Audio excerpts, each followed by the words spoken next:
also mentioned, we also saw different examples where I could attach things. So I can attach an Excel document, a PDF document, a Word document, basically anything static electronic, I can attach. Or I can have this thing generate a report. I mean, if I pick Crystal Report, it will actually go out and generate the Crystal Report.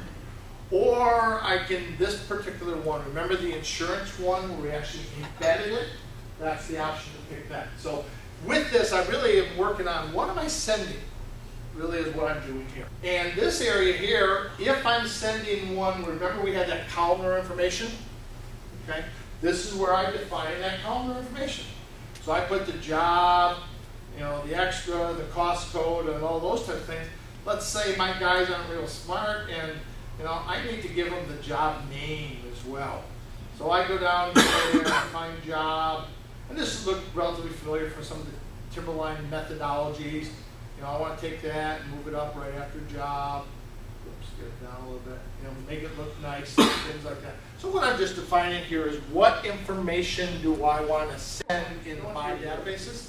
You ever hit a case where you have to do a lookup? You add a field for your report and it says you got to do a lookup?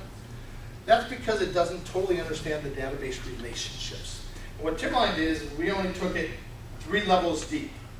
You know, go from, yeah. And so what this has done is actually has taken it, I think it's 8 levels deep. So your database selectivity from available columns, the fields you want to go into, is actually smarter than if you have the actual email open.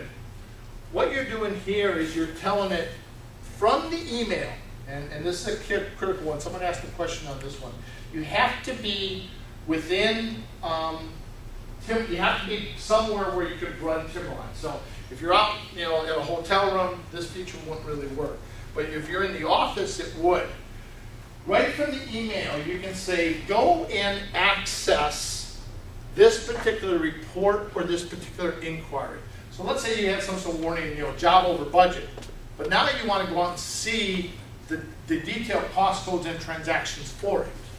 You'll be able to launch one of those reports and inquiries directly from the email, and it would launch the Timberline associated report or inquiry. So basically we do that. And this is an interesting one. Do I want to send all these notifications once a day to an individual, or do I want to take this particular one and make it standalone? And the whole purpose of that is that we all get too many emails already, okay? And if I want to kind of group up 6 of them and send them as a group once a night so they kind of get 6 notifications embedded in one email, then I would say do it on a summary.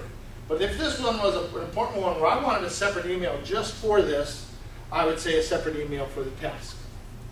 And then this gets into a little bit I talked to you about how often does it notify you.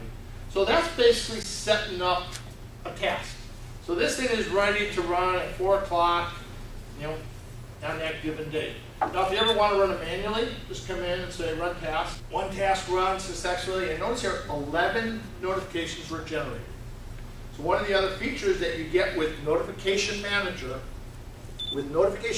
you get the ability to launch a task on demand, just like I did there. That's one of the things you do get. Not build it, but launch it. Okay. The other one, you get access to this notification log. There's my 14 notifications that I just created. So it actually creates a little database of them. Look at this one. I actually have a task set up that whenever a new vendor is added, I'm notified. That's what this particular one does. So it kind of sets a list of all the vendors, and then whenever this list changes, I get notification.